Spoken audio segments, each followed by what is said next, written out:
So at 30, I started Wine Library TV. YouTube blows up. At 31, I'm on Conan O'Brien, Ellen. There's articles being written about me. Now they're writing that the business grew from $3 to $60 million in sales. I'm becoming this guy. I got so many goddamn emails from friends in high school during that period when I was showing up in all these magazines and TV shows.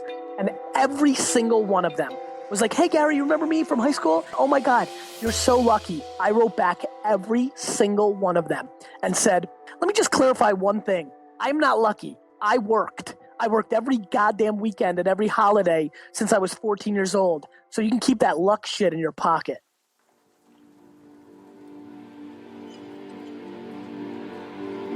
Every day that I live my life, I get 5 to 27 emails from people that are telling me that they are quitting, or they should quit, or are really coming to me as a last resort to convince them not to quit, I think a lot of times, or maybe give them confirmation that they should quit. Hey Gary, this is Sally. I've been doing my blog now for 9 months and I'm not getting the results that I like to see or that I was promised or that you innuendo. Should I give up? Is my content not good enough? Is my voice not good enough?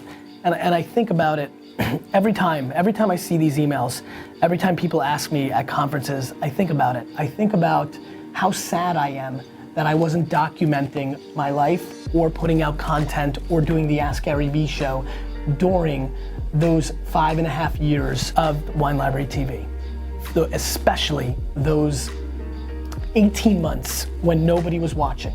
The story that's never told is the story that I was building Wine Library to a huge company long before Wine Library TV, and that the first month that I did Wine Library TV was the first time that Wine Library had not grown 30% over the prior year's revenue.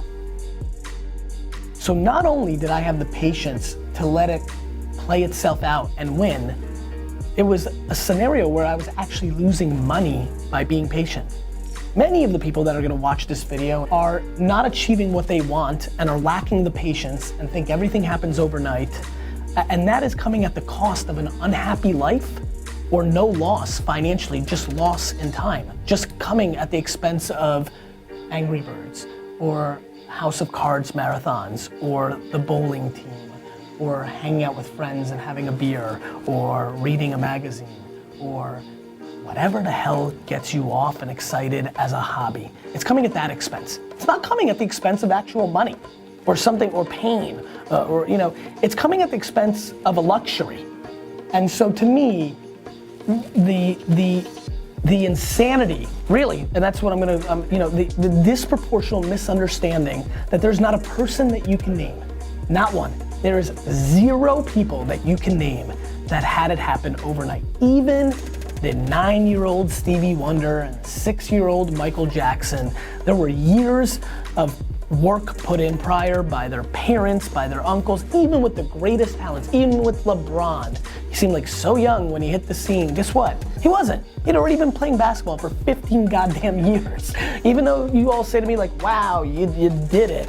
I didn't do it. I did it when I was 14 years old, and 15 years old, and 16 years old, and 17 years old, and 18 years old, and 19 years old, and 20 years old, and 21 years old, and 22 years old, which were all the years that every single weekend, while my friends went to the Jersey Shore and hooked up with girls, while my friends went fishing, while my friends hung out and threw around the football and lived the leisure life every weekend, every single weekend. Let me just say it one more time. Every weekend, every day, from the day I got out of school to the day I went back into school, every vacation day, all of them, not a good amount of them, every day from 7 a.m. to back then 8 p.m., every day, I was learning the wine business. I was honing my craft to be a good salesman. I was figuring out how to be an operator. I watched how my dad interacted with his employees, what I liked about it, what I didn't. I watched my cousin Bobby interact with the employees. I took what I liked from it, what I didn't. I was 30 years old before any of you ever saw me. Go show me the videos on YouTube right now that have me under 30. They don't exist. I was putting in the work for half my life, from 15 to 30, where I built an actual business. I put in actual work. And so if you want to tell me that every goddamn moment of my life between 15 and 30 is an overnight success, then knock yourself out. But that is complete bullshit, and every one of you know it. And so when you email me that you've started this thing, that you have the audacity to want it to be the rest of your life, the audacity, really the entitlement, that you think that you should be able to do something that you love so much for the rest of your life, that makes you enough money to be able to do it for the rest of your life, that you're giving up after 4 months, that you're giving up after 2 years. As a matter of fact, every single person watching this video should be trying for that moment for the rest of their life, period. You might hit pay dirt at 80, and cool, then you can really do exactly what you love from 80 to 100. My friends, it is a gift. It is a gift to wake up in the morning and be able to do what you want for the rest of your life.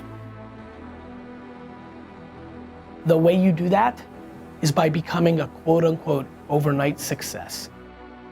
You know, the excuse that everybody uses to deploy against somebody who's actually put in work for the last decade and got themselves into a position where they can do something pretty rad that we all think is cool and we all wish we could do. You know, that thing, the thing that you say to yourself to make yourself feel better about when you're laying in bed and playing a goddamn game on your phone instead of putting in the work to achieve what you want. Nothing in life is free. Nothing happens overnight. It all takes tons and tons of work and tons of talent and tons of serendipity. But my friends, luck, serendipity, there's a forced culture within that. You know, you don't just sit in your room hoping and then something lucky happens. Nobody just knocks on your house's door and says, congratulations, you've been awarded this. Luck comes from being in the right spot. I've been really lucky because I fucking bleed out of my eyes every day of my life and work my face off. You get really lucky when you have that 11:30 p.m. meeting where the lucky thing happened. Pretty cool, since all you were fucking sleeping. I was pretty lucky, weird, that I scheduled that meeting because I did a ton of things for 30 years that allowed me to even have that meeting in the first place, that gave me the leverage to have that lucky thing to happen. There's no overnight successes, period. They don't exist. Show me. Leave a comment in YouTube, leave the name, explain to me, tell me, show me, let me know. Show me the overnight success, because I'll show you justifying in your brain something that is just not true, period.